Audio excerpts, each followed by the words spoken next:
जी अस्सलाम वालेकुम। मैं हूँ अवैस सलीम और मेरे साथ हैं राय साकिब खरल लाहौर से और जावेदुर रहमान साहब इस्लामाबाद से।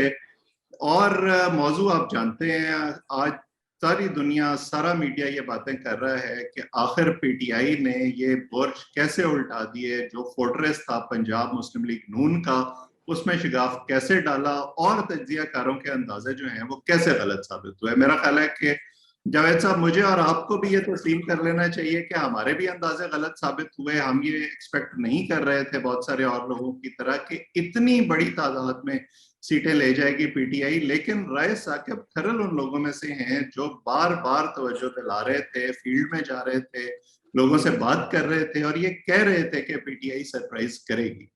तो जावेद साहब, आपकी इजाजत से मेरा ख्याल है राय साहब से ही शुरू करते हैं। जनाब जी अवैस भाई, अस्सलाम वालेकुम दोनों को। अवैस भाई, सीन कुछ ऐसा था कि नून लीग ने इस इलेक्शन को बड़ा इजी लिया हुआ था। दे वर वेरी कंफर्टेबल के पंजाब है, लाहौर की 4 सीटें हैं, बाकी पंजाब के इलेक्टेबल्स हमारे साथ हैं, जो आजाद लोग जीत कर आए हुए थे वो हमारे पास है। उसके बाद अब टिकट उनके पास पीएमएलएन का है। So they were very comfortable in their own position. फिर इससे पहले थोड़ा सा हमने ये भी देखा कि पंजाब में जिस हद तक तबादले हुए, commissioners, deputy commissioner, assistant commissioner, DPO ऊपर नीचे तब्दील हुए, तो एक इंप्रेशन क्रिएट करने की कोशिश की गई कि जी थिंग्स आर अंडर कंट्रोल। इसमें एक चीज बड़ा जो मेजर फैक्टर था, वो फैक्टर ये था कि जब थिंग्स आर अंडर कंट्रोल तो एक नया वोटर जो यूथ का उठा था, जो तहरीके इंसाफ का 18 साल से कम वोटर था पिछले इलेक्शन में जो उठा था, वो डिजिटल मीडिया का यूजर है, वो फेसबुक का यूजर है, ट्विटर का यूजर है, यूट्यूब का यूजर है। नून लीग ने उनको कहीं पे एड्रेस ही नहीं किया। ये लोग, मैं अब नाम नहीं लेना चाह रहा लेकिन मेरे मुंह में अब आ गया। कल मुजीबुर रहमान शामी साहब ने ट्रांसमिशन में कहा 20 सीटें इमरान खान साहब जीतने, इसका मतलब हम पूरा पाकिस्तान इनको दे दे। ये इस तरह के पुराने जर्नलिस्ट के ऊपर रिलाय करके बैठे रहे, जो टेलीविजन पे बैठे हुए। मुजीबुर रहमान शामी साहब बहुत सीनियर है, मीर साहब बहुत सीनियर है, मेरे वालिदैन इन लोगों को सुनते हैं, देखते हैं टेलीविजन पे, लेकिन मेरे वालिदैन डिजिटल मीडिया पे नहीं। डिजिटल मीडिया मेरा छोटा भाई है। डिजिटल मीडिया पे मेरे 16, 17, 18, 20, 22 साल के कजन्स है कि जो यंग सहाफियों के तजज़िये सुनते हैं यूट्यूब के ऊपर, जो इसके ऊपर है, ट्विटर के ऊपर है, जो फेसबुक के ऊपर है, उनको पीटीआई ने बड़े अच्छे से एड्रेस किया हुआ था। कल एग्जैक्टली वही मुझे फील्ड में नजर आया। कल 3 हल्के लाहौर के थे जो मैं कवर कर सका, मेरे पास टाइम इतना था, 4 बजे मुझे ऑफिस वापस आके ट्रांसमिशन में बैठना था। अब ऐसे भी तीनों हल्कों में मैंने कोई 10-10, 15-15 पोलिंग स्टेशन डिफरेंट विजिट किए। यकीन मानिएगा, हर जगह पे इतनी यूथ, इतने जवान लोग, इतनी खवातीन, डिसेबल्ड लोग। नून लीग का वही पेट वोटर जो था 60s प्लस, 50s प्लस, वही जो वोटर था वो बैठा हुआ बिरयानी खा रहा है और शेर शेर के नारे लगा। जिन लोगों से मेरी बात हुई वहां पे, कल के दिन की सिर्फ बात कर रहा हूँ, कल की पिक्चर बड़ी इंटरेस्टिंग सी पिक्चर थी। एक तो टीएलपी वाला फैक्टर था, उसमें मैं बाद में आता हूँ। बड़ी इंटरेस्टिंग सी पिक्चर थी कि नून लीग अपने उस पुराने 30-35 साल बयानिए के ऊपर बहुत कॉन्फिडेंट थी कि पंजाब में हमें नहीं हराया जा सकता। जिस तरह पहले 2018 में भी हमने देखा कि शहरों में पीएमएलएन जीती है, फैसलाबाद जीती, गुजरावाला जीती, बहुत कम सीटें जो तरीके इंसाफ लेके गई। वो उसी परसेप्शन के ऊपर जो मुजीबुर रहमान शामी साहब, सलीम साफी साहब, हामिद मीर साहब ने बना के दी हुई थी लोगों को, गरीदा फारूकी साहिबा, जो इन तमाम जर्नलिस्ट, जो सीनियर लोग हैं, उन्होंने बना के दी हुई थी नून लीग को और पीडीएम को कि आप लोग बड़े सेफ हैं, आप लोग विनिंग पोजीशन में। तो वो बेचारे वही परसेप्शन लेके बैठे रहे और जो नया वोटर, यंग वोटर आए थे 19-20 साल के, 18-18 साल के, वो यू स्वीप करके ले गए। इमेजिन कीजिए, झंग वाली सीट में, फैसल जबुआना वाली सीट, उसके ऊपर 25,000 का मार्जिन है। इमेजिन कीजिए भक्कर वाली सीट, निवानी साहिबान, जो पिछले 30-35 साल से हारे नहीं, आजाद खड़े होते हैं, 4-4 सीटों पे खड़े होते हैं, 3 जीत के हुकूमती इत्तेहाद का हिस्सा बन जाते हैं, वजारतें लेके बैठ जाते हैं, वो हार गए। चेलासा वाली सीट के ऊपर 25,000 आ गया। झंग की एक सीट के ऊपर 15,000 का मार्जिन है। लाहौर की सीटों के ऊपर लंबे चौड़े मार्जिन है। हालांकि लाहौर की एक सीट जो असद खोखर वाली है, पूरा पाकिस्तान कह रहा था कि असद खोखर की सेफ सीट है, 25,000 का मार्जिन होगा यहाँ से, क्योंकि नवाज अवान साहब बजाय कमजोर कैंडिडेट थे।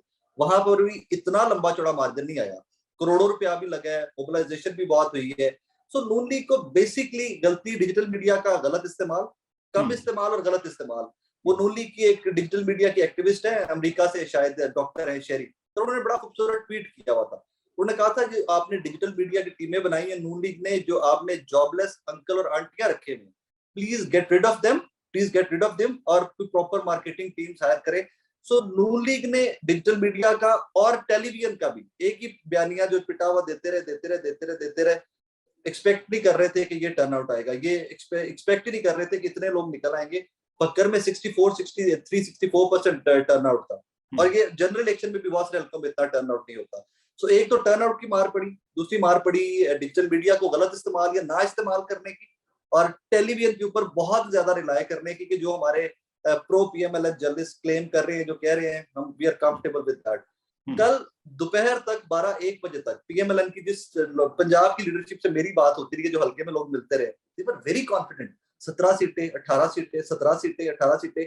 एक तो खातून है, उनको मैंने कहा अपा इसका मतलब है तो तरीके इंसाफ को तो भी 12-1 बजे विड्रॉ कर देना चाहिए। अगर सिर्फ 2 सीटों पे बेचारों का चांस है तो उनको तो आपकी विक्ट्री पहले ही अनाउंस कर देनी चाहिए, डिफीट मान लेनी चाहिए। जब शाम हुई है 6 बजे है तो हम लोग खुद दफ्तर में, मेरे एक सीनियर है, मैं उनका नाम नहीं कहूंगा, वो हम लोग हंस रहे थे तो मुझे कहते हैं कि यार अगर ये रिजल्ट आ रहे हैं जिस तरह अभी वेव चल रही है कि तहरीके इंसाफ लीड कर रही है, तो मुझे 30-35 साल जर्नलिज्म में हो गए, मुझे लगता है मुझे अब रिटायरमेंट ले लेनी चाहिए। So it was totally unexpected, बड़े बड़े बुर्ज उल्टे हैं और कमाल हो गया।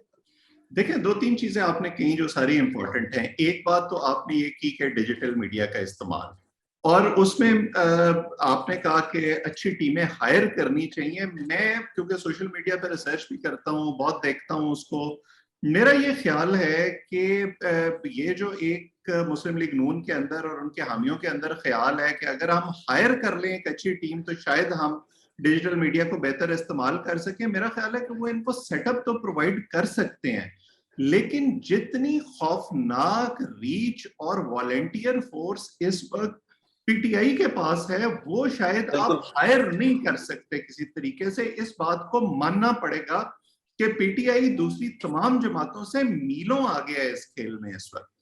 दूसरी बात यह है कि जो टर्नआउट है, मैं इसको एक तरह से पैरेलल ड्रॉ करूंगा, जैसे हम पहले भी बात कर रहे थे ट्रंप के पहले इलेक्शन से, और किसी हद तक जो परवेज मुशर्रफ के बाद और लॉयर्स मूवमेंट के बाद जो इलेक्शन हुआ था, इन दोनों में हमने ये देखा कि जो नैरेटिव बनाया गया मुशर्रफ के दौर में कि हमने उस डिक्टेटर से जान छुड़ानी है, और जो बनाया ट्रंप ने कि देखो तुम्हारा मुल्क कब्जा हो गया है, ये जो तुम्हारे इमिग्रेंट्स हैं इनसे अपने मुल्क को बचाओ, तो वो वोटर बड़ी तादाद में बाहर निकला जो साइलेंट वोटर था।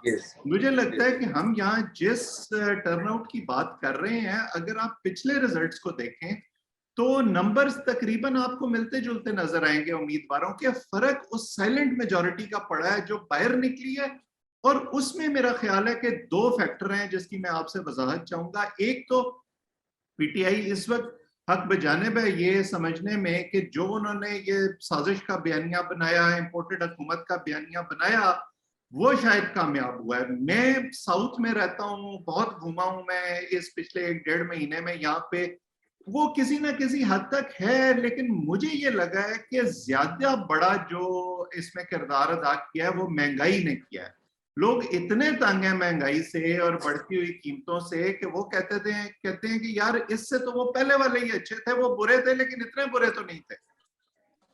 अच्छा, वैसे भी इस पे सेकंड जो पॉइंट है ना आपका, महंगाई वाला बयानिया बिल्कुल वैलिड बयानिया है, बिल्कुल ठीक है उसमें, लेकिन उसमें एक चीज हम सारे इग्नोर कर रहे हैं, वो ये है कि तहरीके इंसाफ के मुनहरिफ अरकान को नून लीग ने टिकट दिया।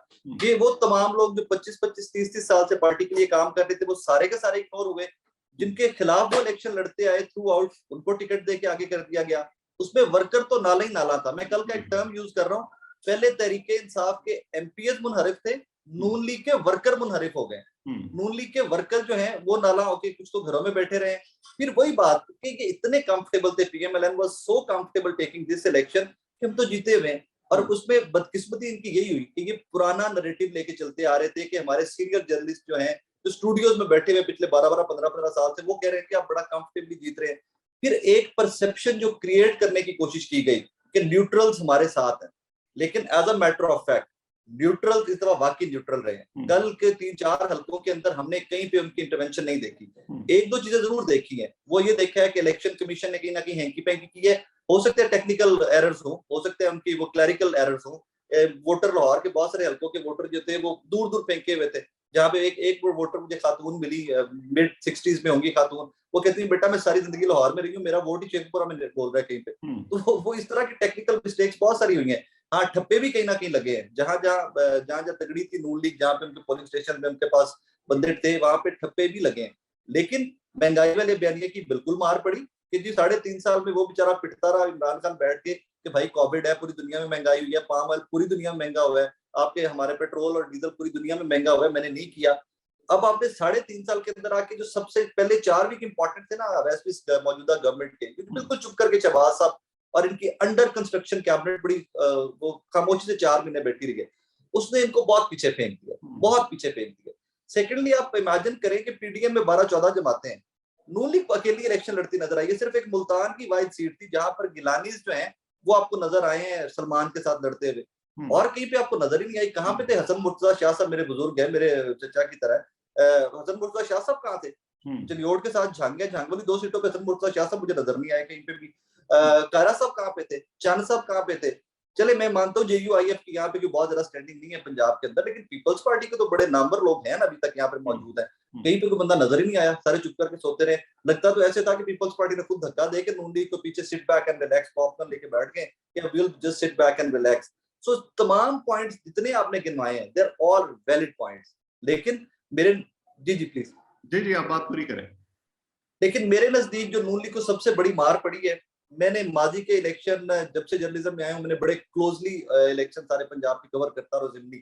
हमजा शहबाज के कैंपेन मैनेजर होते, हमजा शहबाज फील्ड में होते तो रिजल्ट इससे बहुत बेहतर हो सकते थे, बिकॉज हमजा शहबाज की ग्रिप में जाती तौर पे जानता हूं, मैंने विटनेस किया हुआ है कि जहां पे जिमनी इलेक्शन होता है वहां के SHO लेवल और वहां के यूनियन काउंसिल के चेयरमैन लेवल तक हमजा शहबाज की ग्रिप होती है। तो शायद वो ये इलेक्शन मॉनिटर नहीं कर रहे थे, वो अपनी पार्टी को इकट्ठा रखने की कोशिश कर रहे थे। मैं आपको खबर भी दे देता हूँ, नून लीग के बड़े बावसूख जराए ये क्लेम करते हैं कि हमजा शहबाज इस दफा चीफ मिनिस्टर बनना ही नहीं चाहते थे। ही वाज वेरी रिलक्टेंट कि जनरल इलेक्शन होने दें, अगर उसके बाद हमें अवाम मैंडेट देगी तो मैं फिर चीफ मिनिस्टर आऊंगा। लेकिन हमजा शहबाज को PML ने धकेला इसलिए था कि अगर किसी भी और बंदे को नॉमिनेट करते हैं चीफ मिनिस्टर पंजाब के लिए तो पार्टी टूट जाएगी। बहुत सारे ग्रुप्स उठ जाएंगे कि हमारा CM लेके आओ, बहुत सारे ग्रुप्स उठ जाएंगे कि हमें ये वजारत दो, तो ब्लैकमेलिंग होगी। So only man in the party वो हमजा शहबाज की जो पार्टी को इकट्ठा रख सकते थे।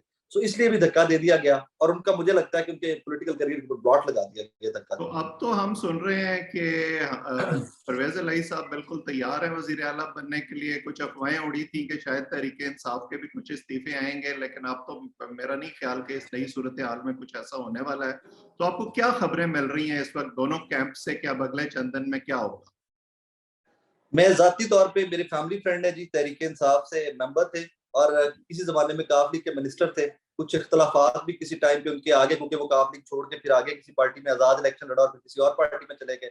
कल रात को सबसे पहले परवेज इलाही साहब को मुबारकबाद देने वो पहुंचे हुए। तो ये सिग्नल था मेरे लिए, तो ये सिग्नल था कि वो नाराज लोग जो बड़े करीबी रह चुके थे काफ लीग के जमाने में परवेज इलाही के, अगर वो लोग दोबारा उस दरवाजे पे चले गए, जोगलाई रोड पे चले गए, तो ये सिग्नल है कि परवेज इलाही साहब फुल फ्लज अपने, आज उन्होंने मीटिंग भी बुलाई हुई है लाहौर के तहरीक इंसाफ के और जितने काफ लीग के लोग हैं, आज मीटिंग भी लाहौर में बुलाई हुई है।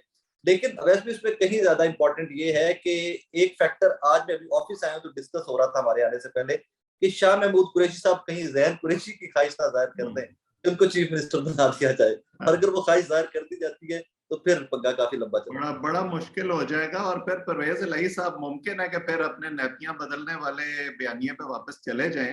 बिल्कुल चले जाए, फिर उनका हक भी बनता है, फिर उनका हक भी बनता है। जावेद साहब, आपने देखा और जैसे मैंने शुरू में कहा कि हमारा तज्जिया जो पहले का था वो तो गलत साबित हो गया, लेकिन अब आप इसको कैसे रीड कर रहे हैं? क्या फैक्टर्स हैं आपके ख्याल में जिन्होंने कंट्रीब्यूट किया? बहुत सारी चीजों का ग्राउंड में देख के राय साहब ने भी जिक्र किया, और अब क्या हम ये समझें कि ये बिगिनिंग ऑफ द एंड है शहबाज शरीफ की सेंट्रल गवर्नमेंट के लिए भी? जी बहुत शुक्रिया। एक तो राय साहब ने बड़े जबरदस्त किस्म के जो पॉइंट्स बताए हैं, जो फैक्टर्स बताए हैं उसके, कि ये तख्त लाहौर वापस रिक्लेम इन्होंने करने में इन्होंने क्या क्या चीजें अवामिल थे जो सामने आए हैं जिसकी वजह से वो ले गई।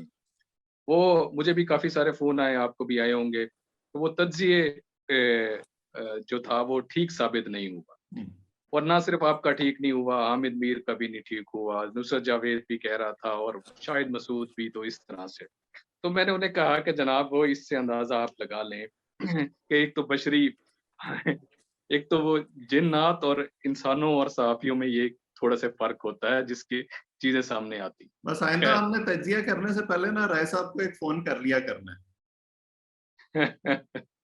बिल्कुल ठीक है। अच्छा, ज़िमनी इंतखाब और जनरल इलेक्शन में ना हमेशा से ना रिजल्ट्स बड़े सरप्राइजिंग किस्म का फर्क जरूर होता है। अगर आप याद करें कि पीटीआई के दौर में जो ज़िमनी इलेक्शन हुए थे, उसके अंदर रिजल्ट्स जो थे पीएमएलएन के वो डिफरेंट थे। वो भी लोग कहते हैं कि वो सरप्राइजिंग किस्म के थे। अच्छा, जो फैक्टर्स की बात होती है, एक तो मैं जरूर कहूंगा जो सबसे बड़ा फैक्टर है वो एंटी एस्टेब्लिशमेंट जो नैरेटिव था जो बिल्ड किया खान साहब ने बड़े बेहतरीन तरीके से सक्सेसफुली, उसको काउंटर करने में ये नाकाम रही हैं। और ये इनके पास कोई दलील नहीं थी, ये उस तरह से एस्टेब्लिश नहीं कर सके कि ये क्या है, इसको किस तरह से हमने करना है। दूसरा जो सबसे बड़ा फैक्टर है वो महंगाई, पेट्रोलियम प्रोडक्ट्स, उन्होंने एस्टेब्लिश कर दिया था खान साहब ने कि ये इनकी नाकामी है, इनकी वजह से हुआ है। कोई भी बंदा, आप डिजिटल मीडिया की बात कर रहे हैं, जहां गांवों की बात करें, 8 कॉन्स्टिट्यूएंसीज थी साउथ पंजाब की, उसमें ज्यादातर दही इलाकों की वो थी। वहां के लोगों का डिजिटल मीडिया पे क्या एक्सेस होनी है, उन्होंने तो सिर्फ ये देखना है कि पेट्रोलियम प्राइस बढ़ी है, महंगाई बढ़ी है, ये चीज चीनी बढ़ी है, पेट्रोल बढ़ा है। उन्होंने उस चीज के ऊपर को सामने रख के अपना वोट देना है या नहीं देना। टर्न आउट बिल्कुल जबरदस्त था, बेहतरीन किस्म का।